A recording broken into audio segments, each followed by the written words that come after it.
प्रभूजी भाकर प्रत्येकाच्या जीवनासाठी केवळ आशीर्वादित व्हावी असं नव्हे, प्रत्येकाच्या जीवनामध्ये प्रभू बदल करणारी व्हावी यासाठी आम्ही प्रार्थना करतो। प्रभू या वचनाच्याद्वारे प्रभू आमच्या जीवनामध्ये प्रभूजी तुझं कार्य होण्यासाठी तू सहायता करा। धन्यवाद ओ पवित्र परमेश्वर, धन्यवाद ओ सामर्थ्य परमेश्वर, धन्यवाद ओ प्रभू आम्ही तुला उंचावतो देवा। ओ पवित्र परमेश्वर आम्ही तुला मान सन्मान देतो। आमचा चांगला परमेश्वर आहेस, उत्तम परमेश्वर आहेस, आमची काळजी घेतोस, तुला धन्यवाद देतो। प्रभू येशू ख्रिस्ताच्या नावाने प्रार्थना केली म्हणून आमेन। हालेलुया। बायबलमध्ये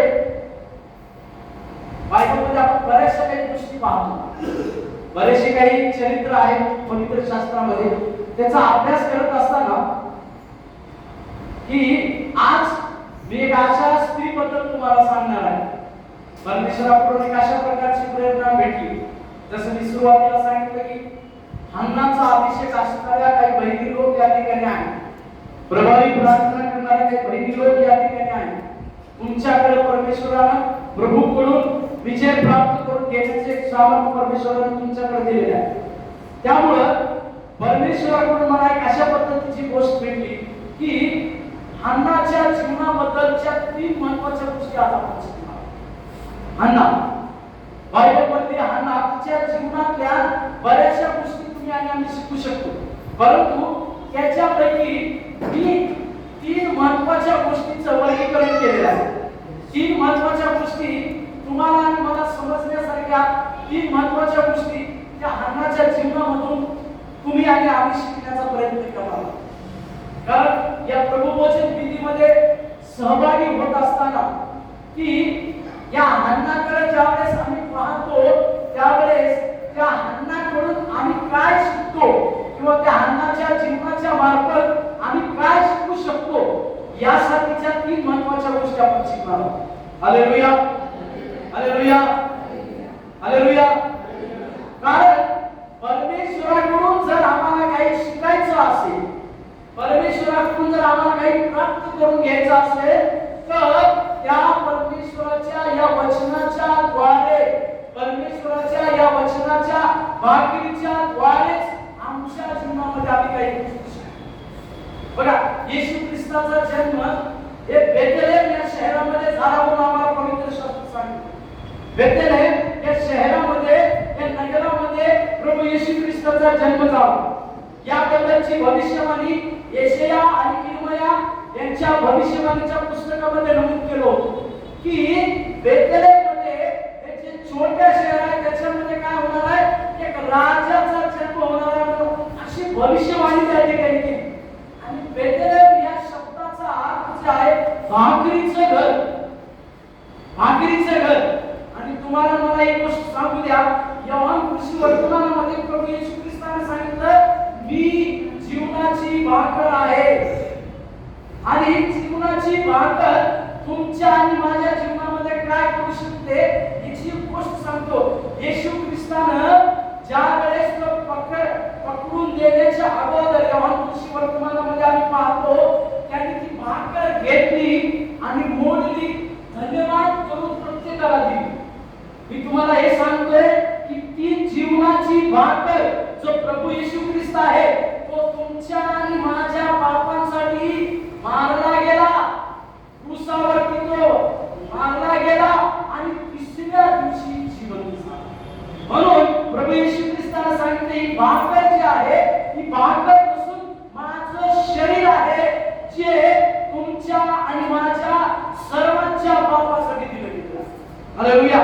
म्हणून आम्हाला तुम्हाला एक लक्षात घ्यायचे, या जीवनाच्या भाकरीतून ज्यावेळेस आम्ही खातो, ही जीवनाची भाकर म्हणजे प्रभू येशू ख्रिस्त आहे।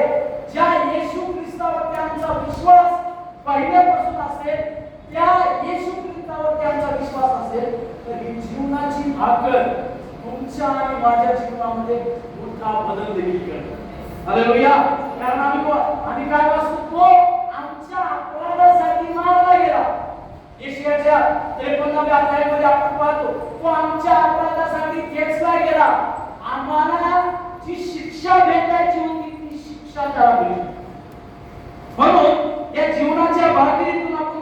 असताना म्हणजे परमेश्वराचं वचन हे जीवनाची भाकर आहे. येशूचं जे वचन आम्ही ज्या वेळेस ऐकतो त्यावेळेस आम्ही त्या जीवनाच्या भाकरीवर आमच्या जीवनात एक खरी घटना तुम्हाला सांगतो. तुम्ही कम्प्युटर बघितला असेल. कम्प्युटर मध्ये एक विंडो नावाची एक साईड असते. त्याला विंडो म्हणतात. पण त्या विंडोचा इतिहास तुम्हाला सांगतो. एक मुलगा होता. त्याचे दोन्ही पाय नव्हते म्हणजे तो त्याच्या कमरेपासून खाली त्याला चालता येत नाही. जे काही मुवमेंट करायचा पण तो काय करायचा एका त्याच्या वरच्या घरी काय करायचा एका घरी तो एका व्हीलचेअर वरती असायचा आणि त्याच्या घराच्या समोर एक खिडकी होती. तर तो मुलगा काय करायचा माहिती का दररोज एक वचन द्यायचा आणि वचन घेऊन काय करायचा हा ते टाकायचं. काय व्हायचं माहिती का कुणीतरी खाली एखादं वचन वाचायचं म्हणायचं अरे हा एक दिवशी काय झालं एक मोठा बिझनेसमॅन त्याच्या जीवनात त्याचं नुकसान झालं आणि हा बिझनेसमॅन आत्महत्या करायला पॉइझनची बॉटली घेऊन चालला आणि त्याच वेळेस या मुलाने काय केलं एक वचन त्याच्या खाली टाकलं. ते वचन त्याने बघितलं त्याच्यात लिहिलं इब्री स्तोत्र त्याचा 13वा अध्याय आणि 5वं वचन त्याच्यामध्ये असं लिहिलेलं आहे मी तुला सोडणार नाही मी तुला टाकणार नाही. आणि या व्यापाराचे वचन वाचल्यानंतर तो काय म्हणला असा कोण आहे असा कोण परमेश्वर आहे जो मी मरायला जात असताना देखील म्हणतो मी तुला सोडणार नाही. आणि त्यानं वर पाहिलं तर तो मुलगा त्याच्याकडे गेला आणि त्याला विचारलं की हे काय आहे हे तू कशामुळे दिलेलं आहे. सांगितलं की हे पवित्र शास्त्राचं वचन आहे. पवित्र शास्त्र प्रभू येशू ख्रिस्त हा तुमच्यावरती प्रेम करतो. तुमच्या जीवनात काहीतरी झालं असेल तर तुमचं जीवन बदलणारा तो परमेश्वर आहे. आणि ही गोष्ट ऐकला आणि पुन्हा नव्या उत्साहाने त्याला नवीन बिझनेस चालू केला आणि तो इतका त्याचा बिझनेस ग्रो झाला इतका त्याचा नफा होत गेला. त्यानं काय केलं माहिती का तो जो मुलगा चालू शकत नव्हता त्याला आपल्या घरी बोलवलं. त्याला आपल्या घरी घेऊन आला. घरी घेऊन आल्यानंतर त्याच्यासाठी मोठा एक बंगला दिला आणि त्याच्यासाठी भरपूर नोकर दिले आणि त्याला एक व्हीलचेअर दिली त्याच्यामध्ये घंटी होती. तुला काही जरी आवश्यक असेल तर तू फक्त तिथं घंटी वाजव 10 नोकर तुझ्यासाठी. आणि त्याचा बिझनेस इतका मोठा ग्रो झाला त्याचा बिझनेस की हा व्यक्ती एक वेळेस काय करा हाच व्यापारी त्या मुलापाशी गेला आणि त्याला सांगितलं की तुला इथं सर्व ऐश्वर्याच्या गोष्टी दिलेल्या आहेत मी तुला आणखी काही हवं का मला सांग. त्या मुलाने एक उत्तर दिलं काय सांगितलं माहिती सर सर्व गोष्टी आहेत. मी एक बटन दाबलं एक रिंग मारली 10 सेवक लोक माझ्याकडे येतात 10 नोकर लोक माझ्याकडे येतात माझ्या सेवेसाठी. इथं सगळ्या काही गोष्टी आहेत पण ते एकच गोष्ट तर तो व्यापारी काय मला सांग कोणती गोष्ट नाही तर मी तुझ्यासाठी ती गोष्ट करीन. त्या मुलाने उत्तर दिलं तिथं खिडकी नाही ज्या खिडकीतून मी प्रत्येकासाठी वचन देऊन टाकतो ती खिडकी नाही. मला हे आयशो आराम नको आहे मला खिडकी पाहिजे ज्या खिडकीमुळे आजपर्यंत बऱ्याचशा लोकांना जीवन येशू ख्रिस्ताबद्दल सांगितलं. आणि हाच मुलगा त्याच्याच नावानं कम्प्युटर मधला विंडो जे आहे ना त्याच्या नावानं चालू केलं जातं. जे देवाचं वचन जे आहे आमच्या आणि तुमच्या जीवनामध्ये काय होऊ शकतं हे लक्षात घ्या. आमच्या बिहारमध्ये एक गोष्ट झाली. बिहारमध्ये 9 वर्ष सेवा करू पण मी बिहारी नाही आपण महाराष्ट्रातच आहे. कधी काय लोक म्हणजे बिहारी आहे बिहारी नाही आपण महाराष्ट्राचं प्रॉडक्ट आहे हा पण बिहारमध्ये सेवा आहे.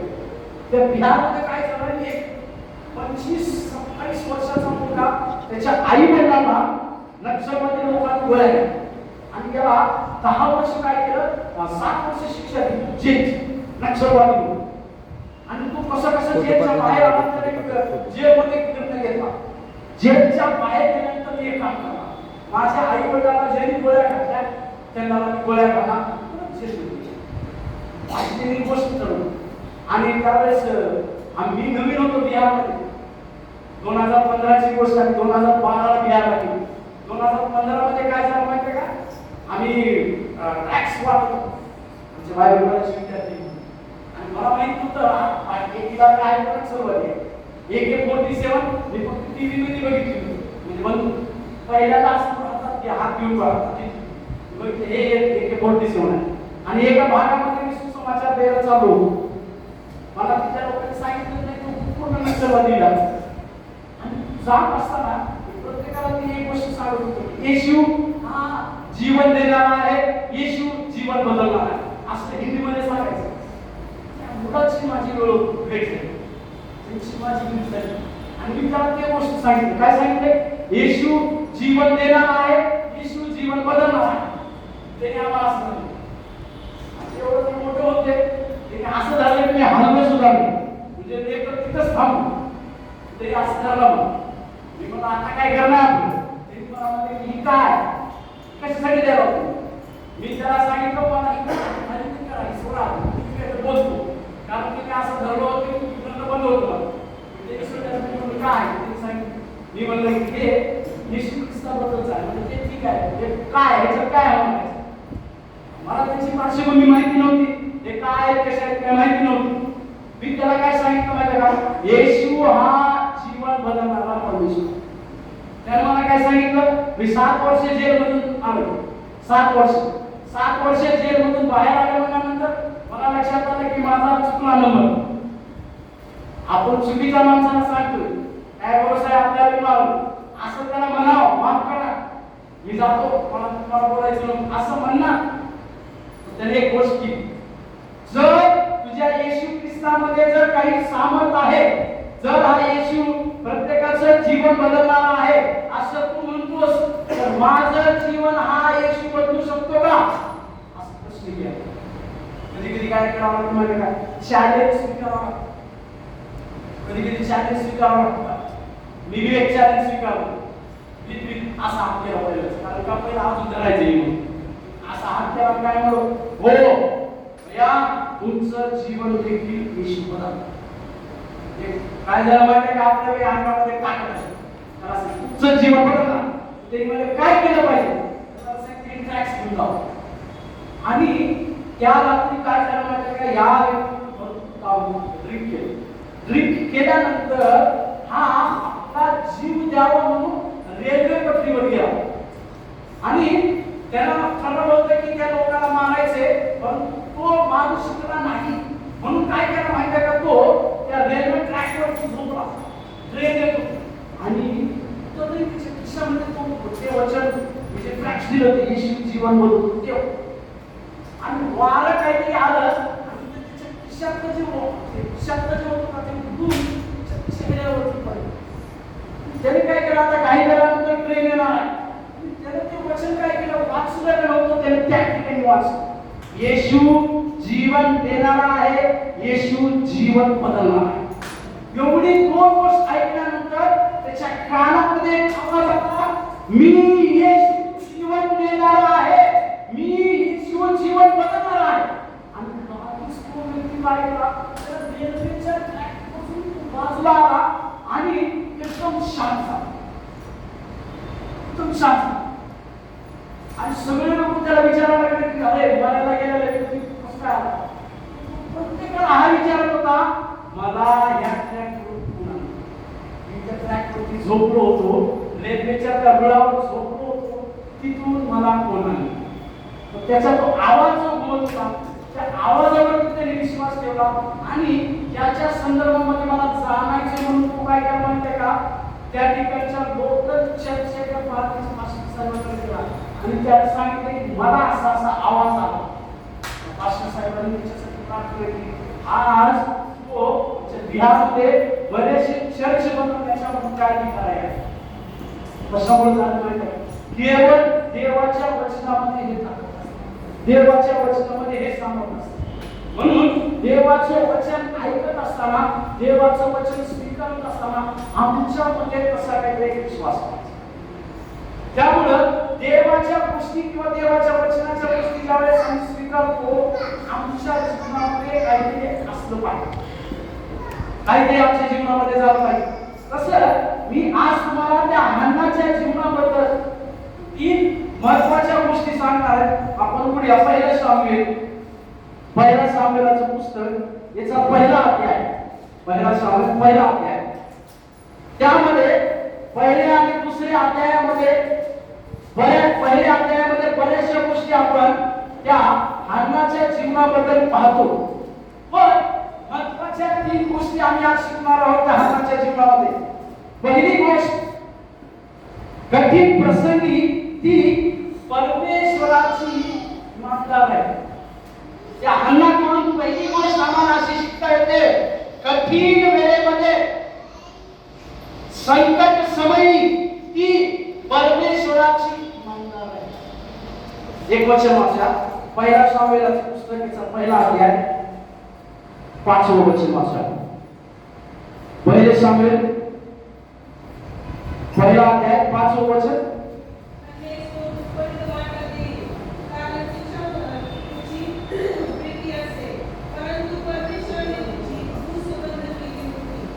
एक त्या ठिकाणी असं लिहिलेलं आहे, पवित्र शास्त्र हो ना हो आणि नाही ना नाही असे शब्द देते. या हन्नाच्या बद्दल असं लिहिलेलं आहे की तिचा नवऱ्याचं तिला भरपूर प्रेम भेटलं. तिचा नवरा तिच्यावरती खूप प्रेम करायचा. तिच्या नवऱ्याचं प्रेम तिला भेटलेलं आहे.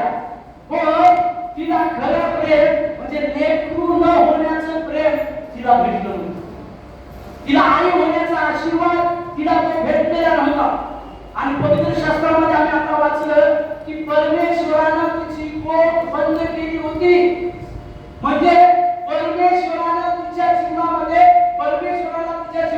काहीतरी मोठी गोष्ट करायची होती, म्हणून परमेश्वरानं तिची पोट बंद केली, तिला बांध सोडलो. कधी कधी आम्हाला काही गोष्टीचं उत्तर भेटत नाही. बऱ्याचशा प्रार्थनेचं ज्यावेळेस आम्हाला उत्तर भेटत नाही त्यावेळेस आम्ही निराश होतो, आम्ही हताश होतो, आम्ही परमेश्वराला सोडून देण्याचा विचार करतो.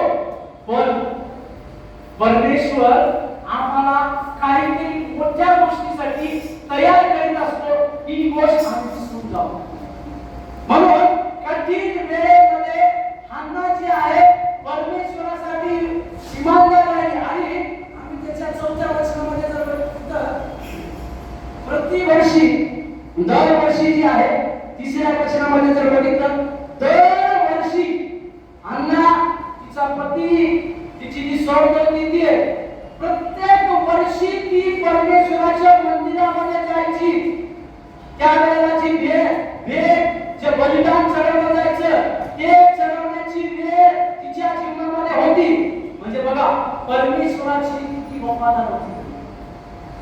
आमच्या प्रार्थनेचं जर उत्तर परमेश्वर देत नसेल तर आम्ही परमेश्वराच्या मंदिरामध्ये कंटिन्यू राहू का हा विचार आम्ही करायचा.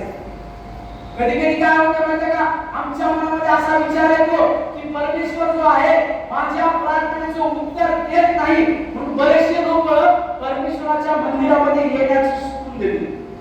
पण या हन्नाकडे जर तुम्ही आणि आम्ही बघितलो, एक बांझ स्त्री आहे आणि त्यावेळेस त्या नियमानुसार एका बांझ स्त्रीकडे पाहण्याचा दृष्टिकोन, मूल नसलेल्या स्त्रीकडे पाहण्याचा दृष्टिकोन त्यावेळेस लोकांमध्ये विचित्र होता. कदाचित लोक तिला टोमणे मारत असायचे, कारण पहिल्या शिबिराच्या त्या 6व्या वचनामध्ये तिची सौंदर्य होती, तीच तिला काय करायची, टोमणे मारायची की तू बांध आहेस, बांध आहेस. एकीकडे बांझपणाची गोष्ट आहे, दुसरीकडे निंदा आहे, अपमान आहे, लोक काहीतरी निंदा करत आहेत. एवढं सगळं असताना परमेश्वरासाठी ती वफादार आहे, परमेश्वरासाठी ती इमानदार आहे. कशा प्रकारे इमानदार आहे? काही हो माझ्या जीवनामध्ये, काही हो लोक माझा तिरस्कार करतील हरकत नाही, लोक माझ्याबद्दल काही बोलतील हरकत नाही, पण मला परमेश्वरासाठी इमानदार राहायची गरज आहे. Hallelujah, hallelujah. कारण जे लोक परमेश्वरासाठी इमानदार असतात, परमेश्वरासाठी एक विश्वास म्हणणं ठीक नाही, परमेश्वरासाठी इमानदारीने काम करणारे असतात, त्यांच्या जीवनामध्ये परमेश्वर छोटी नाही सपाट मोठी गोष्ट करतो. हालेलुया. आणि या हन्नाकडे जर आम्ही बघितलं तर तिच्या जीवनामध्ये आम्हाला ती एक गोष्ट लक्षात येते की प्रत्येक कठीण वेळेमध्ये ती परमेश्वरासाठी एक इमानदार आहे. आणखी एक वचन वाचा, पहिल्या शामुएलाचं पुस्तक याचा 12 पहिला अध्याय 12 वचन. पहिले शामिल पहिला अध्याय 12 वचन. परमेश्वरामुळे ती अशी पूर्ण भावित असता देवी तिच्या दुःखात 12व्या वचनामध्ये असं लिहिलेलं आहे, परमेश्वराच्या समोर ती प्रार्थना करत राहिली. प्रार्थना करत होती असं लिहिलेलं आहे. म्हणजे याचा अर्थ काय? त्या अन्नाची प्रार्थना कधीही कमी झालेली नाही. त्या अन्नानं, हे जे वाक्य जे आहे कंटिन्युअस टेन्स म्हणजे वर्तमान काळात, सतत वर्तमान काळात चालणारं वाक्य कंटिन्युअस टेन्स म्हणतात. म्हणजे माझ्या जीवनामध्ये दुःख असू द्या, माझ्या जीवनामध्ये बांधपणाचं दुःख असू द्या, लोक माझा तिरस्कार करू द्या, हरकत नाही, पण मी परमेश्वराच्या मंदिरामध्ये जाण्याचं सोडणार नाही. मी माझ्या परमेश्वराला हाक मारण्याचं सोडणार नाही. हा अनुभव म्हणजे काय माहितीये का? एक वचन स्तोत्रसंहिता 91:15. स्तोत्रसंहिता 91:15 वाचूया. स्तोत्रसंहितेचं पुस्तक 91:15. तो माझा धावा करेल हा आणि मी त्याचे ऐकेन. हा. संकटसमयी मी त्याच्या जवळ असेन. हा. मी त्याला मुक्त करेन, मी त्याचे गौरव करेन. प्रार्थना करणाऱ्या लोकांच्या जीवनामध्ये परमेश्वर काय करतो त्याचं या ठिकाणी 3 गोष्टी त्या ठिकाणी सांगितलेल्या आहेत. सर्वात महत्त्वाची गोष्ट, जे प्रभूला प्रार्थना करतात त्यांच्या जवळ परमेश्वर असतो. आणि ज्यांच्या जवळ परमेश्वर असतो त्याच्या जीवनामध्ये कसल्याही प्रकारच्या अडचणी असू द्या, कसल्याही प्रकारच्या गोष्टी असू द्या, त्याच्यावर विजय देण्याचा अधिकार परमेश्वराला आहे. Hallelujah, hallelujah. या अन्नाकडे बघत असताना आम्ही ही एक गोष्ट बघतो की तिच्या जीवनामध्ये जो कठीण प्रसंग आहे, त्या कठीण प्रसंगामध्ये देखील ती परमेश्वराची वफादार आहे. एक वचन वाचूया. पहिले पेत्र 1:7 वचन वाचूया. पहिले पेत्र 1:7 वचन. पहिले पेत्र 1:7. तुम्ही यासाठी सोशिले नाश होणाऱ्या सोन्याची परीक्षा अग्नीकरिता त्या सोन्यापेक्षा मौल्यवान असे जे तुमच्या विश्वासाची परीक्षेत उतरले, त्यापासून प्रशंसा, गौरव व मान ही फळे येशू ख्रिस्ताच्या प्रकट होण्याच्या वेळेस मिळावी. त्या ठिकाणी काय लिहिले पेत्र काय म्हणतो माहिती आहे का? ज्यावेळेस आमच्या काही परीक्षा होतात, ज्यावेळेस आमच्यावर काही यातना होतात, त्यावेळेस आम्ही काय केलं पाहिजे? विश्वासामध्ये आम्ही स्थिर राहिलं पाहिजे. आणि ज्यावेळेस आम्ही अशा प्रकारच्या विश्वासामध्ये स्थिर राहू, तर येशू ख्रिस्ताच्या नावाची जी होणारी महिमा आहे ना, ती आम्ही काही वेळानंतर ती महिमा पाहू. Hallelujah, hallelujah.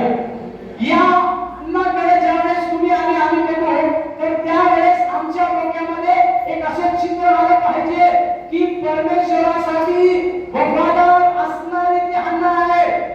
कठीण प्रसंग असू द्या, आमच्या जीवनामध्ये काहीही होऊ द्या, आमच्या जीवनामध्ये कसल्याही प्रकारच्या गोष्टी असू द्या, हा कठीण वेळ जरी माझ्या जीवनामध्ये असेल, तर मी परमेश्वरासाठी इमानदार आणि वफादार राहण्याची गोष्ट आमच्या जीवनामध्ये.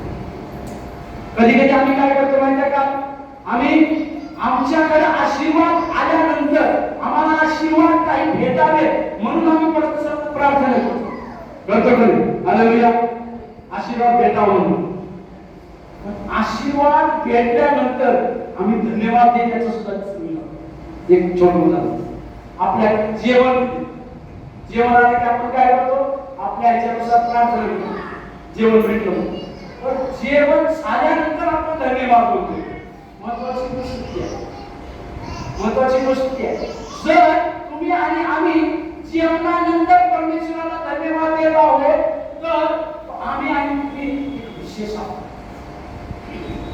कारण तुम्हाला माहिती असलं पाहिजे, आज मदर तेरेसा चॅरिटेबल ट्रस्ट जे आहे कलकत्त्यामध्ये, तिथं काही वेळ जेव्हा मला सेवा करण्याची एक संधी भेटली, मदर तेरेसा चॅरिटेबल ट्रस्ट, त्या ट्रस्टच्या मार्फत 40 लाख अनाथ लेकरांना एका दिवसाचं जेवण दिलं जातं. म्हणजे आज बरेचसे लोक असे आहेत, बरेचसे लेकर असे आहेत ज्यांच्याकडे जेवण नाही, परंतु हे चॅरिटेबल ट्रस्ट जे मदरच्या नावानं आहे, ते चॅरिटेबल ट्रस्टच्या 40 लाख अनाथ लोकांना त्या ट्रस्टमार्फत काय केलं जातं? जेवण दिलं जातं. आपल्याला साधी गोष्ट वाटते. आपल्याला मी सकाळी पण सांगत होतो, आम्हाला काय वाटतं माहिती आहे का, की येशू ख्रिस्ताचं प्रेम आम्हाला जर कुणाला द्यायचं असेल, येशू ख्रिस्त तुमच्यावर आणि माझ्यावर प्रेम करतो हे सांगायचं असेल, आता काय फेब्रुवारीचा महिना आहे, फेब्रुवारीच्या महिन्यापासून काय होतं माहिती आहे का, 5-6 तारखेपासून होते, 6 तारखेपासून चालू होते काय काय काय काय दिवस, असे दिवस चालू होते. रोज डे, चॉकलेट डे, पुन्हा काय होतं ते हाफ डे, पुन्हा काय काय काय किस डे, आणि पुन्हा 14 तारखेला व्हॅलेंटाईन डे. हे सगळे लग्नाच्या अगोदर चांगली वाटते. लग्न झाल्यानंतर बायकोला एकच म्हणते, मला जगू दे. फक्त एवढंच झालं तर बस, मला जगू दे. त्याच्याशिवाय दुसरं कुठलाच डे नसते. पण मला तुम्हाला एक गोष्ट सांगू द्या, की हे जेवढे जगित डे मिळवले जाते कशासाठी असते माहिती आहे का, तर प्रेम दाखवायचे आम्हाला. अहो प्रेम जर आम्हाला बघायचं असेल तर पुरुष कामाकडे ज्यावेळेस आम्ही बघतो, त्या पुरुष कामावरती रक्ताने मागलेल्या तो येशू ख्रिस्त ज्यावेळेस आम्ही आमच्या नजरेच्या समोर ठेवतो, की कसल्याही प्रकारचं पाप या ख्रिस्तामध्ये नसताना जी शिक्षा मला व्हायला पाहिजे होती ती शिक्षा प्रभू येशू ख्रिस्ताने घेतली. आणि त्या ठिकाणी पुरुष कामावर जात असताना येशू ख्रिस्ताने सांगितलं, हे बाबा यांना क्षमा कर. सर्वात मोठं प्रेम आहे, सर्वात मोठं कृत्य आहे. आणि वचनामध्ये असं लिहिलंय की ते क्रूस जे आहे, क्रूसावरचं प्रेम लोकांना माझ्याकडे येण्यासाठी मदत करतं. मग आम्ही आणि तुम्ही एक विचार केला पाहिजे, ते प्रेम सर्वश्रेष्ठ आहे जे तुमच्या आणि माझ्यासाठी प्रभू येशू ख्रिस्ताने केले. बाकीचे प्रेम जे आहे एकदम गडबडीचे आहे, त्या प्रेमामध्ये गडबड होते. म्हणून आम्हाला एक लक्षात ठेवायचे की या हन्नाकडे ज्यावेळेस आम्ही पाहतो, तिच्या जीवनामध्ये कठीण प्रसंगामध्ये देखील ती इमानदार राहिलेली आहे. दुसरी गोष्ट आपण बघूया, दुसरी गोष्ट तिची समस्या तिने परमेश्वराला पोहोचवली. तिची समस्या जी आहे ती परमेश्वराला तिने पोहोचवलेली आहे. एक वचन वाचा, पहिले शमूएलाचं पुस्तक, पहिले शमूएल याचा पहिला अध्याय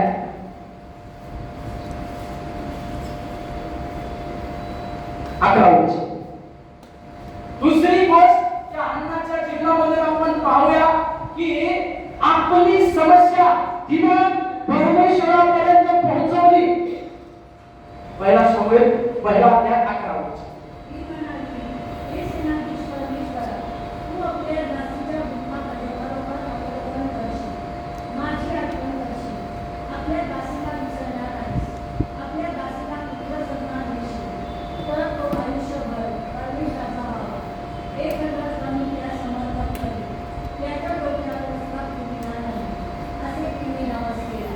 हालेलुया, हालेलुया.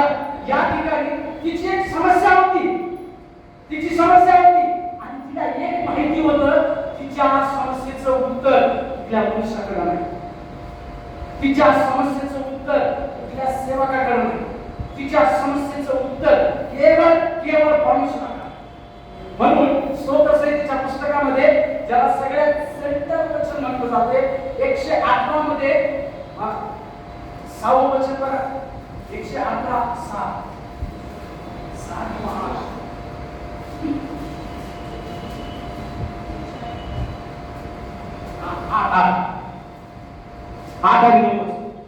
स्तोत्रसंहिता 118 8वा आणि 9वा वचन वाचू.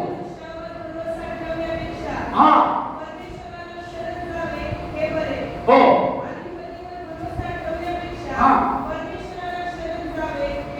त्या ठिकाणी काय लिहिलेलं आहे या बायबलमध्ये, असं सांगितलं बायबलचं हे सर्वात सेंट्रल वचन आहे की मनुष्यावर भरोसा ठेवण्यापेक्षा परमेश्वराला शरण गेलेलं कधीही चांगलं.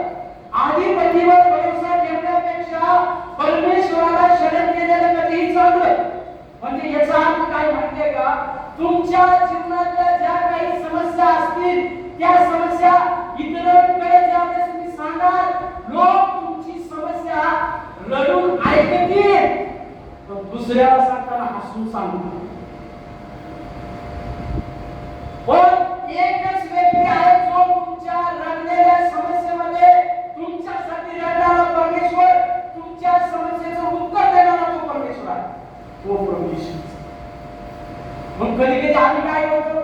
एक्स्ट्रा इमोशनल होऊन आम्ही आमच्या समस्या आमच्या जवळ जे आहे त्याला सांगण्याचा प्रयत्न करतो. पण मला तुम्हाला एक सांगू द्या की त्या हन्नानं काय केलेलं आहे, आपली समस्या परमेश्वरापाशी नेऊन सादर केलेली आहे. पवित्र शास्त्र असं सांगते पहिल्या तिमोथेच्या पत्रामध्ये, तुमची प्रार्थना विनंती ही परमेश्वराच्या समोर ठेवणं गरजेचं आहे. म्हणजे आमच्या जीवनातल्या ज्या काही समस्या असतील, आज कसं झालेलं आहे माहिती आहे का, आम्ही काय करतो माहिती आहे का, आम्ही परमेश्वराला प्रथम स्थान देण्याचं विसरतो. कसं करतो, आमच्यावर काही समस्या आली, आमच्यावर काही अडचण आली तर आम्ही गुडघ्यावर येत नाही, आम्ही काय करतो, अधिपतीवर विश्वास ठेवण्याचा विषय काय करतो माहिती आहे का, कोण कोण आम्ही कोणाला बोलतो, ह्यांची ह्याला बोला त्याला बोला, पण आमच्याकडे लक्ष घेतलं पाहिजे. आमच्या या हन्नाकडे पाहून तिच्या प्रश्नाचं उत्तर, तिची जी समस्या होती तिने काय केलेलं आहे माहिती आहे का, ती परमेश्वरापर्यंत पोहोचवली आहे. पहिले पेत्र 5 अध्याय 7 वचनात असं म्हणणं, पहिले पेत्र 5 अध्याय 7 वचन असं लिहिलेलं आहे की तुम्ही सर्व चिंता त्याच्यावरती टाका, कारण त्याला तुमची काळजी आहे. दुसऱ्या कानामध्ये असं काय लिहिले, तो तुमच्यासाठी चिंतित आहे. म्हणजे तुम्हाला तुमच्या गरजेच्या गोष्टीची चिंता करायची नाही, तुमच्या प्रश्नाची चिंता करायची नाही, तर तुम्हाला केवळ एकच करायचंय की तुमची जी प्रश्न आहे, तुमची जी समस्या आहे, परमेश्वराच्या जवळ आणण्याचा. जर तुमची आणि माझी समस्या त्या परमेश्वराच्या जवळ आली तर परमेश्वर तो मार्ग काढणार. या हन्नाकडे पाहिल्यानंतर आमच्या डोळ्याच्या समोर एक असं चित्र उभं राहिलं पाहिजे की या हन्नाला पाहून मला लक्षात येते की तिने काय केलेलं आहे, आपली समस्या, आपला प्रश्न परमेश्वराच्या समोर, परमेश्वराच्या जवळ घेऊन ठेवलेला. हे आम्ही आणि तुम्ही शिकलं पाहिजे. म्हणून अधिपतीवर विश्वास ठेवण्यापेक्षा, इतर मनुष्यावर विश्वास ठेवण्यापेक्षा, इतर मनुष्यावर आपला शरण देण्यापेक्षा आम्ही काय केलं पाहिजे, परमेश्वरापाशी आपली समस्या घेऊ. तिसरी आणि शेवटची गोष्ट सांगून मी समाप्त करतो. तिसरी गोष्ट, परमेश्वराकडून हन्नाने जे परमेश्वराकडून प्राप्त केले तेच परमेश्वराला. तिसरी गोष्ट, परमेश्वराकडून जे प्राप्त केलं होतं तेच परमेश्वराला. तेच पहिले शमूएल 1:11, पहिले शमूएल 1:11,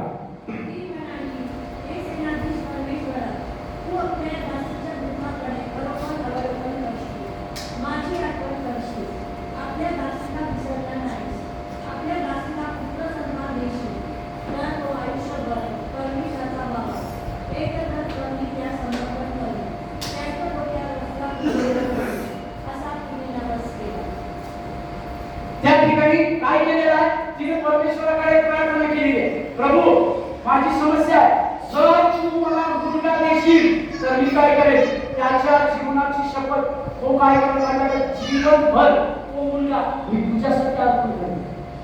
आणि बघा आता 20 वचन वाचा, 20 पहिले शमूएल 1:20 वचन.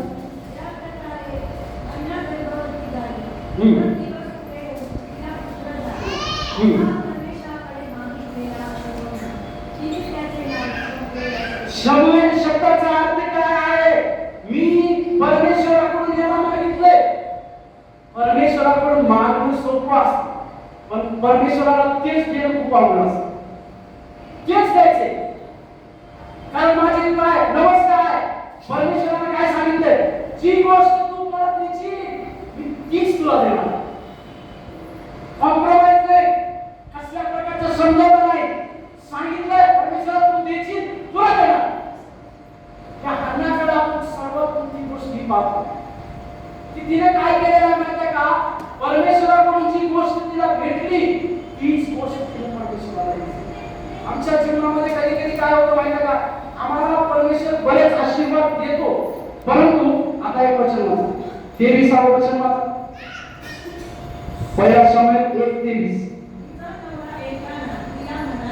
हा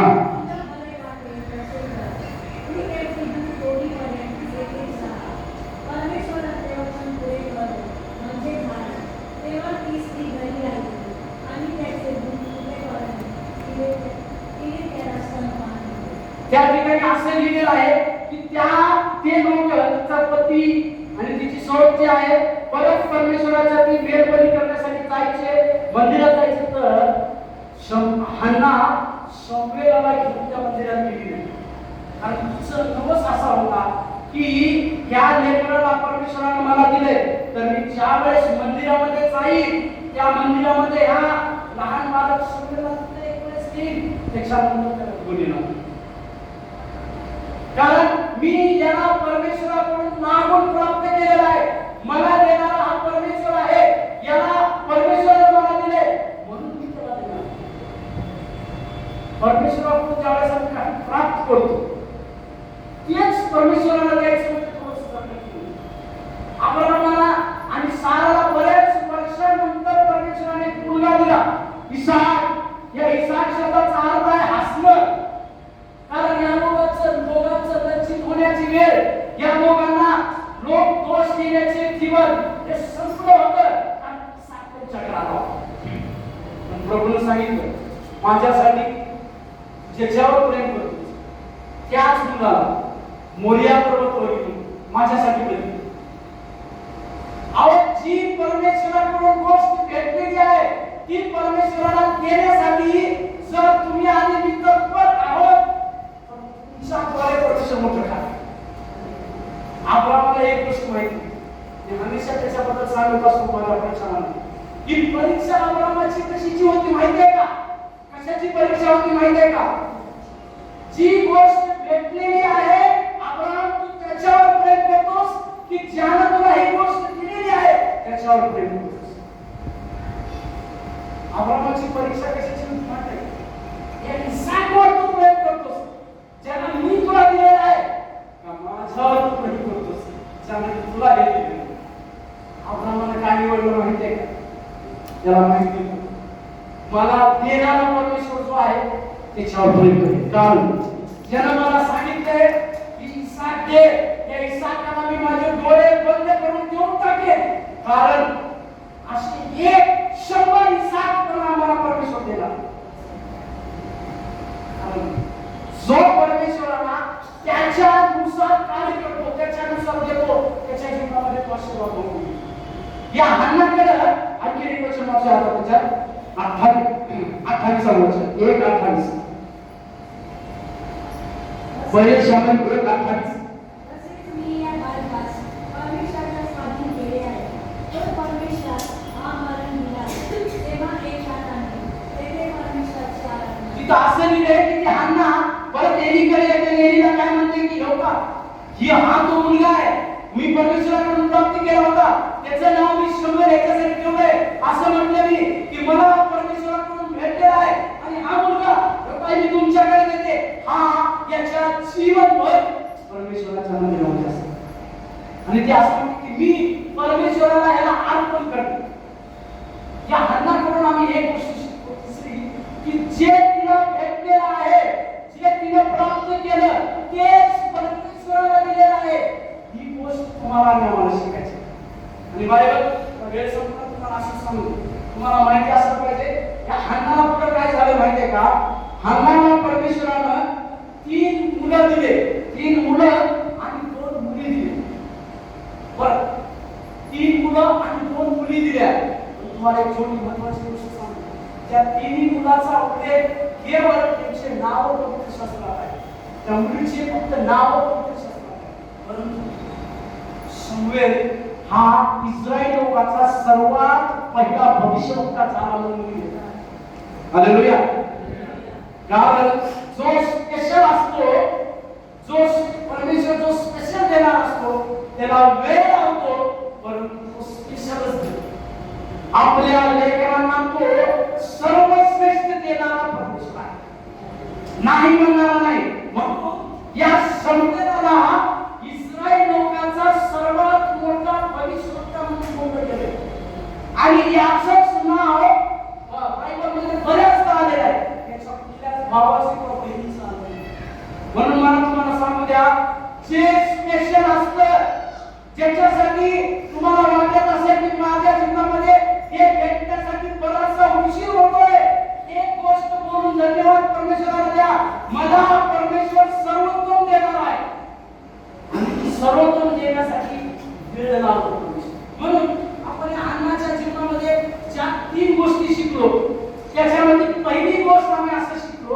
की कठीण प्रसंगी ती परमेश्वराची विश्वासूपता इमानदार राहिलेली आहे. दुसरी गोष्ट आपण शिकलो की आपली समस्या तिची समस्या तिने परमेश्वरापर्यंत पोहोचवलेली आहे. आणि तिसरी महत्त्वाची गोष्ट आपण शिकलो तिने ते प्राप्त केलं जे प्राप्त केलं तेच परमेश्वराला अर्पण केलं. आपण प्रार्थना करू आमच्या जीवनामध्ये अशी गोष्ट प्रार्थना करूया. या प्रभुपस्थितीमध्ये येत असताना याच्यामध्ये सहभागी होत असतो. आपले डोळे बंद करूया, आपण प्रार्थना करूया. धन्यवाद येशू, धन्यवाद प्रभू. ओ पवित्र परमेश्वर, ओ पवित्र परमेश्वर,